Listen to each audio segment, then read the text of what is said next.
Trace the history of any American farm family and you'll find roots deep in the soil. And over the years, many changes and challenges. That's the case for one farm family in Washington State's Yakima Valley. The past 100 years have seen new crops, new generations, and today, an abundance of fruit products enjoyed around the world.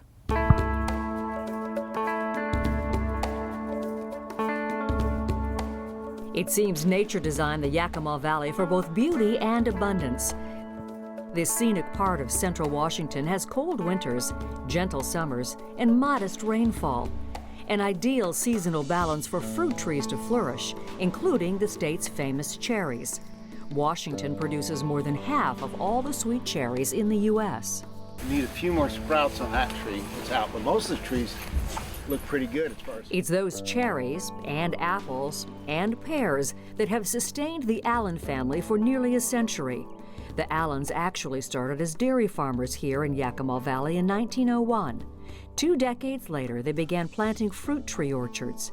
4 brothers grew the business into 1,000 acres, passing it along to a 3rd generation that includes siblings David and George Allen. When they look back and look at the fact that the family stayed together on this thing so far, and we've been able to work that out, I think that would be pretty important to them. Now their sons, Travis and Tom, are taking the reins. A 4th generation, acquiring their parents' knowledge while enjoying the freedom to try new things. Sometimes you sin first and ask for forgiveness later if it's needed. Things have always changed, and they've understood it, and they get it, and so they've been really helpful. And their wisdom comes into our decisions a lot. You know, they feed us information, and we take it, and then we try to make it better. George and I, we conduct an annual review of the upper management, and when we got done, we said, you know, these boys are doing a lot better at their stage of development in the company than we were. And so we thought, you know, this thing maybe has some future.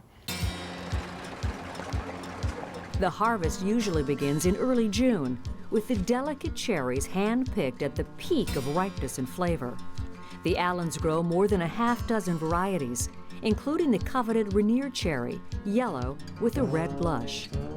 It's actually the sweet result of crossbreeding between 2 dark red varieties, including the also popular Bing cherry.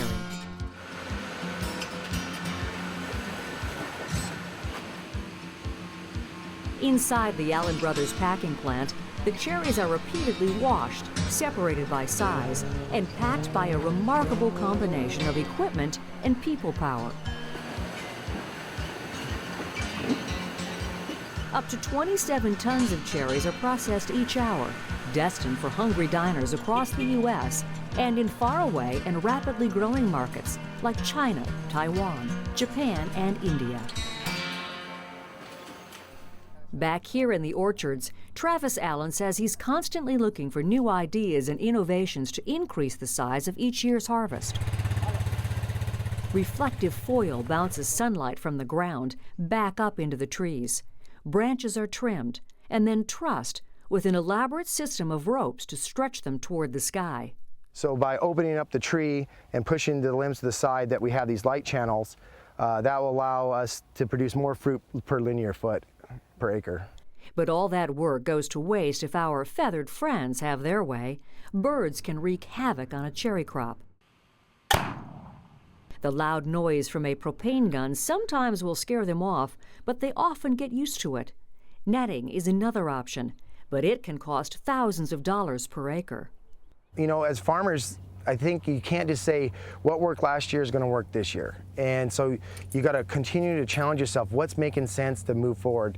That's why Travis is trying out new technology, laser beams sweeping out from atop a tower. It doesn't harm them anyway, and when the birds fly into the light, it scares them and it'll push them away, and then hopefully not eating more of my cherries. And so this system seems to be working.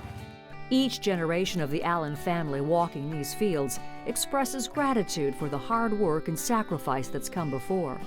And there's a sense of responsibility to carry it on, to adapt, to make it better for the next generation. Things are evolving a lot faster, and so in order to stay competitive, you got to keep changing at an ever-increasing rate. It's really planning that out and figuring out where you need to go, having that vision, and then being able to execute it.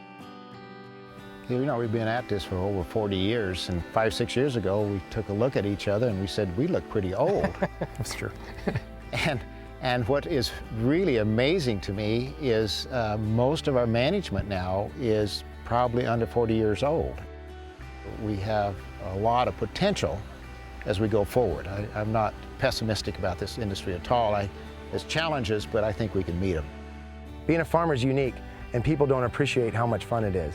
You know, benefit someone's life by producing a quality piece of fruit or anything that they enjoy. It's like, oh man, you grow the Rainier cherries, I love them so much. It's like, well, I do that every day, so.